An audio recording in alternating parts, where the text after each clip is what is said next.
La population de Nanyuki venue exprimer sa colère.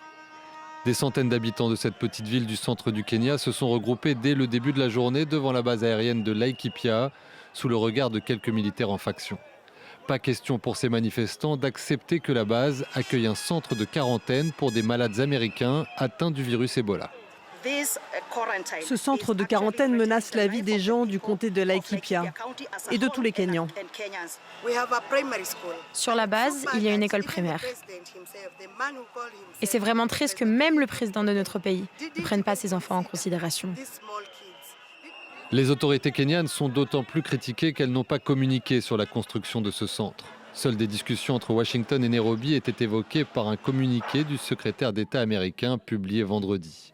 Des sources proches des autorités sanitaires kenyanes affirment qu'un accord existait pourtant depuis la semaine précédente, comme l'a révélé le Wall Street Journal, de quoi éclairer les paroles de Marco Rubio. Nous ne pouvons pas et ne laisserons pas un seul cas d'Ebola entrer aux États-Unis. Entre-temps, la Haute Cour du Kenya, saisie notamment par cette ONG de veille constitutionnelle, a suspendu vendredi l'installation du site et interdit momentanément l'entrée sur le territoire national de personnes exposées ou infectées par Ebola. Une nouvelle décision est attendue mardi qui devrait préciser les modalités d'application.